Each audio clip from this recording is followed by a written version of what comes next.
नमस्कार, हरियाणा न्यूज देख रहे हैं आप। मैं हूं आपके साथ केशव कुमार। सड़कों पर हवा से बातें करते वाहनों की रफ्तार लगातार लोगों की मौत की रफ्तार बनती जा रही है। कुंडली मानेसर पलवल यानी कि केएमपी एक्सप्रेसवे पर रफ्तार का कहर देखने को मिला, जहां कोयले के डस्ट से लदे हुए ट्रक सड़क किनारे सो रहे मजदूरों के ऊपर चढ़कर मौत का कहर बन गया। इसमें करीब 3 लोगों की मौत हो गई है, 11 लोग पूरी तरह से घायल हैं। लेकिन सवाल उठता है इस बीच कि आए दिन सड़क पर रफ्तार के कहर की कहानी सामने आती रहती है, इसके बावजूद इस पर लगाम क्यों नहीं लगती।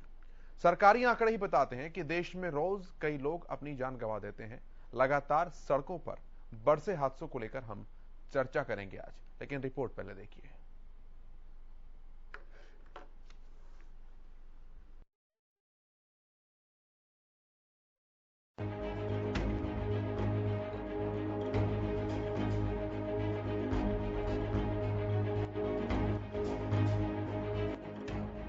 हरियाणा के बहादुरगढ़ में कुंडी मानेसर पलवल एक्सप्रेसवे पर गुरुवार को भयावह हादसा हो गया। केएमपी पर असोदा टोल के पास सो रहे मजदूरों पर एक ट्रक चढ़ गया। हादसा सुबह करीब 5:30 बजे हुआ। हम सभी लोग सो रहे थे वहाँ पर। तो ट्रक वाला आया, वाटर टैंकर भी खड़ा था और डीजी भी खड़ी थी। तो वो सीधा ट्रक लेकर के आया, पहले वाटर टैंकर में दिया, फिर डीजी में सीधा ले जा करके हमारे बंदे जो पड़े थे उधर से ले जा करके सीधा उनके ऊपर से चढ़ा करके और टकरा गया उसमें। बस सभी 3-4 लोग खत्म हो गए। दरअसल मजदूर केएमपी की मरम्मत में जुटे थे, जिसके बाद देर रात तक काम करने के बाद थककर सभी मजदूर वहीं सो गए। उसी समय बहादुरगढ़ में कुंडली मानेसर पलवल एक्सप्रेसवे पर सो रहे प्रवासी मजदूरों के ऊपर तेज रफ्तार ट्रक चढ़ गया। हम लोग सो रहे थे और ट्रक वाला सीधा ले चला। सेफ्टी भी थी, मतलब आगे बंद था, रोड आधा बंद था आधा चल रहा था। और वो साला सुबह 6 बजे करीब सीधा चलाया सीधा। पानी का टैंक भी खड़ा था ऐसा। तो हम लोग सो गए, हमने कि क्या एक टैंक भी खड़ा है ये। इस हादसे में 3 की मौके पर ही मौत हो गई, जबकि 11 मजदूर गंभीर रूप से घायल हो गए। सुबह करीब 5:10 पे कंट्रोल को टीआरबी के माध्यम से डायल 112 पे कॉल आई थी कि एक्सीडेंट हुआ है एमपी के ऊपर। उसी के चक्कर में लोकल टीआरबी ने यहाँ के आगे रिस्पॉन्ड किया और करीब 5:30 बजे असोदा थाने की पुलिस यहाँ पर पहुँच गई थी। पाया कि एक ट्रक जो राजस्थान नंबर का, जिसमें कोल भरा हुआ है, कोल का डस्ट भरी हुई है, वो राजस्थान साइड से इसमें निकलता था। और घटनास्थल पे एक पुल के ऊपर रिपेयर का काम चला, तो मजदूर रिपेयर करने के बाद पुल के जहाँ साइड थी उसी साइड पे बैरिकेडिंग करके वहाँ पे सो गए। हादसे के वक्त 18 मजदूर सो रहे थे। इनमें से 4 मजदूर बाल बच गए, जबकि 3 की मौके पर ही मौत हो गई। इस संबंध में जो लापरवाहियाँ हुई हैं, जो लेबर के ठेकेदार हैं जो रिपेयर कर रहे हैं रोड पे, उनके द्वारा, और जो ड्राइवर की जो डिटेल्स आ रही हैं अभी, राजस्थान अलवर का ट्रक है, इसके ड्राइवर मौके से भाग गया है उसी समय। ट्रक के पलटने से उसके यहाँ पे करीब 18 मजदूर यहाँ पे काम कर रहे थे और सो रहे थे, जिनमें से अभी तक 3 की मृत्यु होना रिपोर्ट हुई है और बाकी 10 लोगों को करीब पीजीआई रोहतक के लिए रेफर किया गया इलाज। अभी हम ये इस्टेब्लिश कर रहे हैं कि रात में घटना एग्जैक्टली किस टाइम हुई है, और इसमें ट्रक ड्राइवर की तरफ से, क्योंकि इसने मेन चेसी बैरियर पे टक्कर मारी है। परंतु ये बात बहुत चिंतनीय है कि रोड पे इतनी संख्या में लोग बैरिकेड करके सो रहे थे कंस्ट्रक्शन साइट पे, जो कि एक बिजी रोड है। इस बारे में कंपनी, जो कंस्ट्रक्शन कंपनी है और जो रिपेयरिंग कंपनी है, उसके खिलाफ भी हम कार्रवाई करेंगे। सभी मजदूरों को सुरक्षित स्थान पर जाने की चेतावनी दी थी। इसके बावजूद सड़क मरम्मत कार्य में लगे मजदूर थककर सड़क पर सो गए। प्रारंभिक जांच में यह मालूम पड़ता है कि 3 लोग तो मौके पर एक्सपायर हो गए हैं और जो 12 लोग हैं उनको हॉस्पिटल पहुंचाया गया है, जहां पे 10 लोगों को पीजीआई रेफर किया गया है और 4 का जीएच बहादुरगढ़ में इलाज चल रहा है। नंबर लिखा हुआ, उसके ओनर से बात की गई है और इससे ये जानकारी मिली कि 2 इसमें ड्राइवर थे, एक हेल्पर था। उनके नाम भी आ गए हैं और उनको जल्दी पकड़ने के प्रयास। पुलिस ने सोने के लिए जगह बनाने के लिए हाईवे की तरफ से बैरियर लगा दिया था, लेकिन ट्रक बैरियर से टकराने के बाद उनके ऊपर चढ़ गया। सभी का प्राथमिक उपचार करके और 10 को पीजीआई रोहतक में रेफ़र किया है। काफ़ी ग्रीवियस इंजरी हैं, काफ़ी क्रश्ड इंजरी हैं और फ्रैक्चर्ड इंजरी हैं। तो इनको ब्रॉड डेड को मोर्चरी में रख दिया है और एक को हमने अपने पास रखा और 10 को रेफर कर दिया पीजीआई। फिलहाल पुलिस मामले की जांच में जुटी है। मामले की तफ्तीश कर सभी आरोपियों के खिलाफ कार्रवाई की जा रही है। बहादुरगढ़ से प्रवीण धनखड़ की रिपोर्ट।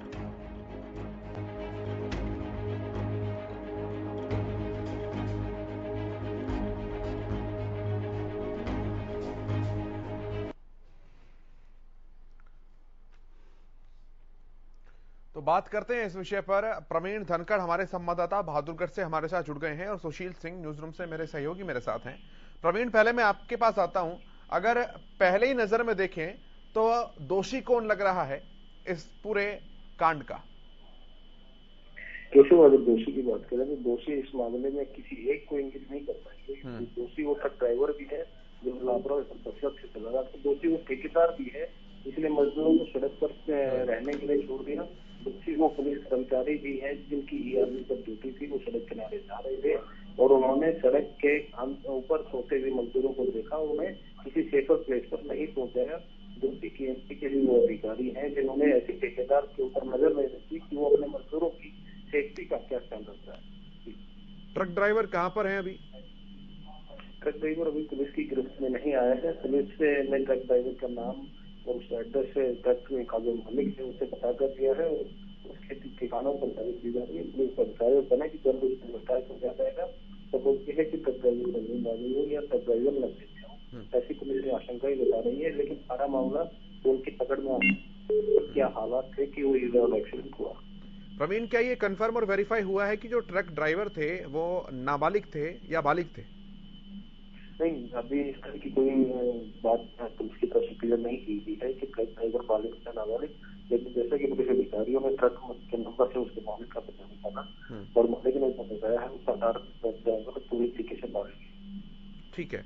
केएमपी का जो ये काम चल रहा था, इसके जो भी ठेकेदार हैं तो उनकी लेबर की, उनकी मजदूरों की सुरक्षा की जिम्मेदारी तो उन्हीं की होती है। बिल्कुल, उनकी तरफ से कोई एक्शन होता है, वो कोई भी काम हो, कंस्ट्रक्शन चाहे वो प्राइवेट कंस्ट्रक्शन का हो या चाहे सरकारी कंस्ट्रक्शन का या फिर ठेकेदार का काम है, उसको लेबर की सेफ्टी सिक्योरिटी का पूरा ख्याल रखना होता है। उसके लिए अलग टर्म्स एंड कंडीशंस होती हैं। लेकिन कोई भी सरकारी काम हो, जो ठेकेदार होते हैं वो किसी तरह की सुरक्षा व्यवस्था नहीं करते। सड़क किनारे जब भी काम किया जाता है, चलते रोड पर रिफ्लेक्टर और बैरिकेड लगाए जाते हैं, एक कर्मी को सुरक्षा के लिए खड़ा किया जाता है लेकिन रात के वक्त सबसे बड़ी बात यह कि रात के वक्त सड़क पर सो रहे थे कर्मचारी और कोई सुरक्षा व्यवस्था नहीं थी। सबसे बड़ी बात है कि ठेकेदार ने उनकी सोने की व्यवस्था सड़क पे क्यों होने दी। दूसरा, ईआरबी जो पेट्रोलिंग पार्टी है पुलिस की, वो वहां से गुजरती है, उनको कहती भी है कि आप लोग यहाँ ना सोए, लेकिन ये सुनिश्चित नहीं करती कि वो मजदूर सड़क पर ही सो रहे हैं या उनके हटकर सेफर प्लेस पर चले गए हैं। तो ठेकेदार की तरफ से कोई रिएक्शन आया है? उनसे बात करने की कोशिश की कुछ? अभी तक ठेकेदार की तरफ से कोई रिएक्शन नहीं आया। पुलिस अधिकारी ठेकेदार तक पहुंच रहे हैं और उनसे पूछताछ की जा रही है। पुलिस का क्या कुछ कहना है? जांच कब तक चलेगी? पुलिस अधिकारियों का कहना है कि केएमपी पर जैसे भयानक सड़क हादसा हुआ उसके बाद तमाम लोगों की जिम्मेदारी फिक्स की जाएगी। ड्राइवर को ऊपर भी मुकदमा दर्ज कर लिया गया है। ठेकेदार पर, जो कर्मचारियों का ठेकेदार है कंस्ट्रक्शन कंपनी का, उसकी कोई मुकदमा दर्ज किया जाएगा और पुलिस पार्टी जिसकी ड्यूटी केएमपी पर थी उसकी भी जिम्मेदारी फिक्स कर उनके खिलाफ भी कार्रवाई की जाएगी। तो ठेकेदार की तरफ से या जो ट्रक के मालिक है उनकी तरफ से जो मृतक और घायल हैं उनके परिजनों को कोई मुआवजा, कोई मदद? चलिए, संपर्क टूट गया प्रवीण से। सुशील, मैं आपके पास आता हूं। बहुत भयावह हादसा है सुशील, लेकिन केवल इस एक हादसे की बात ना करते हुए इस तरह की तमाम चीजों को देखें, क्योंकि ट्रक्स जो हैं ओवरलोडेड होते हैं, नो एंट्री के समय भी देखने को मिलते हैं, नियमों की धज्जियां उड़ाते हैं, ड्राइवर जो हैं वो नाबालिग होते हैं और उनके हाथ में ट्रक दे दिए जाते हैं। समस्या इससे कहीं गहरी है सुशील।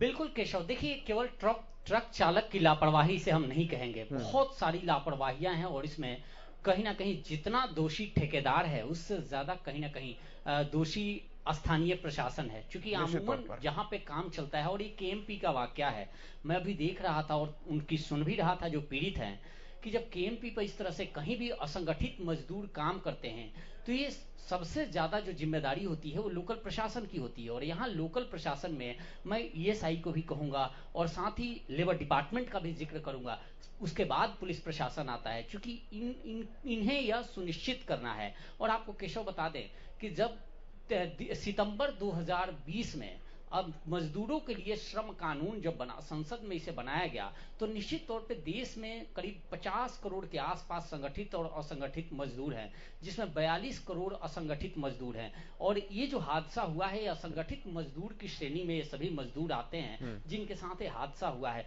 और उस नियम में चूंकि उस दौरान काफी खबरें मजदूरों की, मजदूर हितैषी खबरें आई थी और प्रधानमंत्री का खुद संबोधन और उद्बोधन हुआ था इसको लेकर कि अब असंगठित मजदूरों को लेकर सरकार सोच रही है। और 73 साल का हवाला दिया गया था केशव कि अब 73 साल बाद असंगठित मजदूरों के लिए सरकार काम कर रही है और केंद्र सरकार नियम बना रही है। और उसी के तर्ज पर स्टेट ने भी नियम बनाए, हरियाणा सरकार ने भी नियम बनाए थे। नियम 57 काफी प्रभावशाली रहा जो हरियाणा सरकार ने बनाया था, उस कानून बनाया था। तो मैं उस कानून का जिक्र कर रहा था। उस कानून में ये सीधा तौर पे प्रावधान है कि कहीं भी असंगठित मजदूर काम कर रहे हो जिनकी संख्या 10 से ज्यादा हो, तो निश्चित तौर पे उनकी सुरक्षा को लेकर लोकल अथॉरिटी, लोकल एडमिनिस्ट्रेशन जिम्मेदार है। लोकल एडमिनिस्ट्रेशन को उसकी जिम्मेदारी लेनी चाहिए उनके सुरक्षा मानकों की, उनके बच्चों की। क्योंकि अमूमन 10 से ज्यादा मजदूर कहीं भी काम करते हैं संगठित रूप में, चाहे वो ईंट भट्ठों पे काम कर रहे हो या किसी ठेकेदार के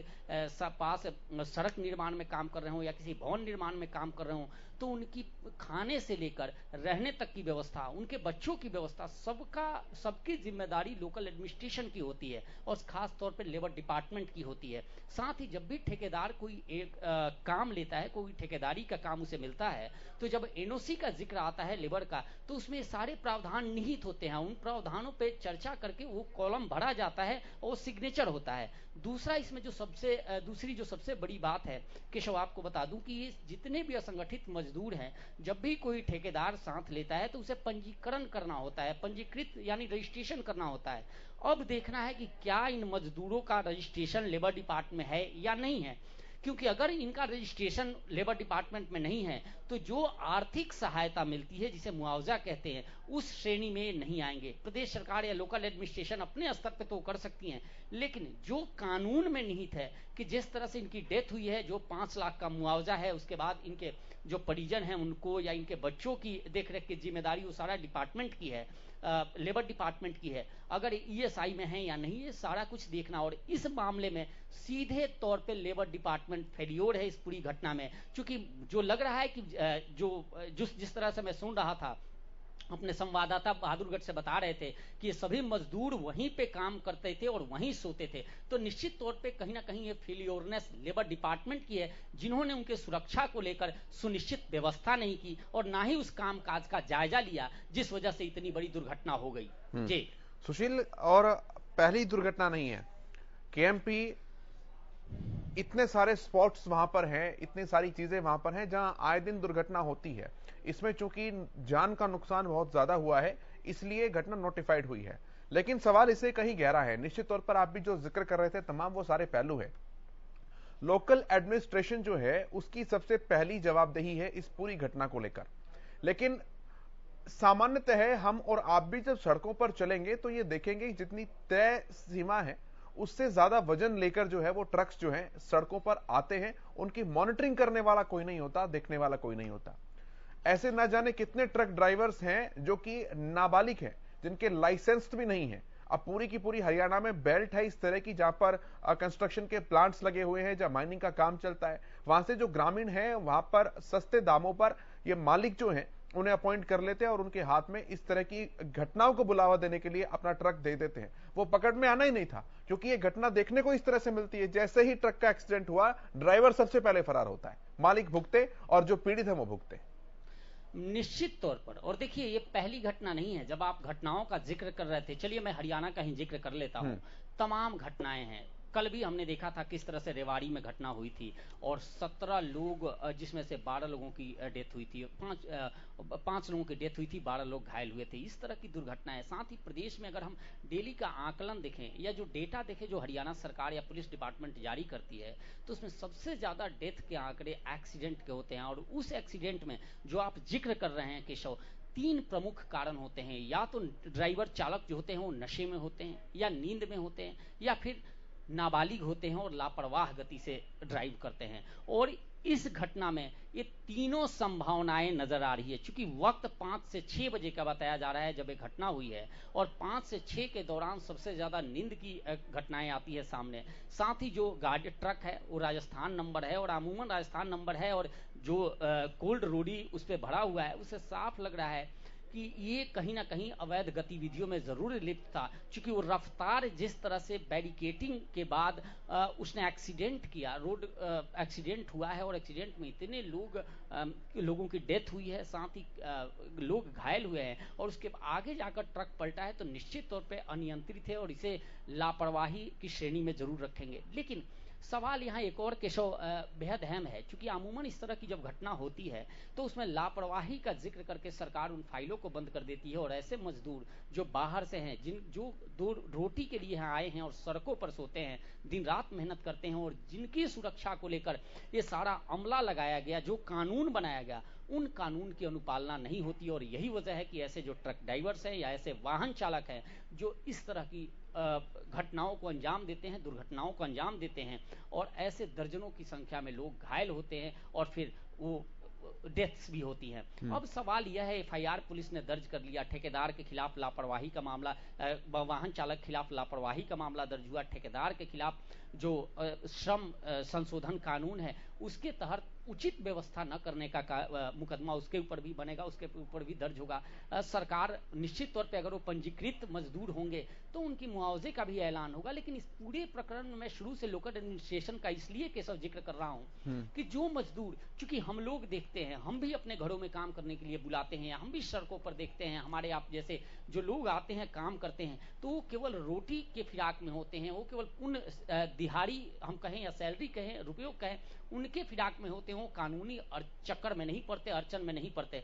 जबकि जो नियम है, जो रूल्स है, उस कानून के मुताबिक यह नियम है कि जो लेबर डिपार्टमेंट है, कहीं भी अगर संगठित मजदूर काम कर रहे हैं तो एनजीओ की मदद से वे लोग वहां जाएंगे और जाकर उनसे सारी डिटेल्स भरवाएंगे, सभी मजदूरों को का डिटेल्स उनके पास होगा। साथ ही सुनिश्चित करेंगे कि ये मजदूर परिवार समेत यहाँ रह रहे हैं तो कैसे रह रहे हैं, या फिर जो व्यक्ति 16 घंटे ड्यूटी कर रहा है या 12 घंटे ड्यूटी कर रहा है, उसके बाद उसके पास प्रॉपर डाइट खाने में है या नहीं, या सरकार क्या व्यवस्था कर रही है क्या नहीं, ये सारा उनकी जिम्मेदारी होती है। लेकिन यह दुर्भाग्य है कि जब इस तरह की घटनाएं होती है तो अमूमन हम देखते हैं कि लापरवाही का एफआईआर दर्ज होता है, वाहन चालक वाहन का मालिक अपने डॉक्यूमेंट्स जमा करता है और लापरवाही देखकर, लापरवाही का मसला बताकर वो भी छूट जाता है, ड्राइवर भी छूट जाते हैं, और ऐसे मृतकों को महज कुछ चंद रुपए मिलते हैं मुआवजा के तौर पर, जिससे उनका परिवार आजीवन वह दुख और दर्द नहीं झेलता। ये पूरा जो वाकया है, उत्तर प्रदेश के सारे मजदूर हैं और एक एक कर